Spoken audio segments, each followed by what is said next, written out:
Hi friends, welcome to Healthy Cooking Channel. இந்த வீடியோல நம்ம இன்னைக்கு திணை அரிசி பச்சை பயிறு பயன்படுத்தி ஆரோக்கியமான காலை உணவு எப்படி செய்யலாம்னு பார்க்கலாம் வாங்க. 1 கப் அளவுக்கு பச்சை பயிறு, அதே கப்ல திணை அரிசி எடுத்துக்கோங்க. ரெண்டையும் நல்லா கழுவி எடுத்துக்கணும்.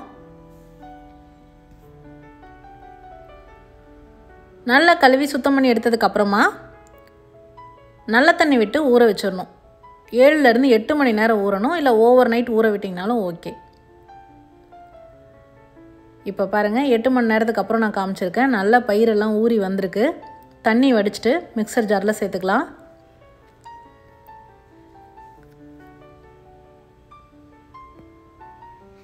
கூடவே 2 பச்சை மிளகாய்,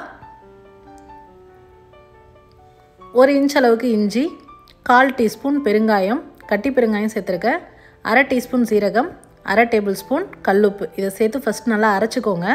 அடுத்ததாக கொஞ்சமாக தண்ணி விட்டு தோசை மாவு பாத்திரத்துக்கு அரைச்சி எடுத்துகிட்டு வந்துடுங்க. பாருங்கள், இந்த அளவுக்கு அரைச்சி எடுத்துக்கோங்க. ஒரு 90% அரைச்சி எடுத்துக்கோங்க.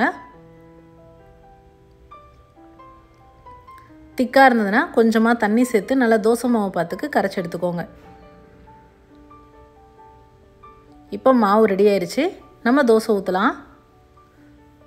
தோசைக்கல் சூடு ஏற்றிட்டு நல்ல மெல்லிசாக திரட்டி எடுத்துக்கலாம்.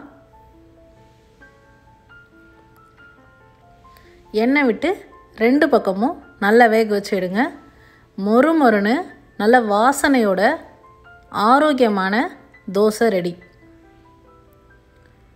இந்த தோசையிலே நீங்கள் வெங்காயமும் சேர்த்து செய்யலாம், இன்னும் டேஸ்ட்டாகவும் இருக்கும்.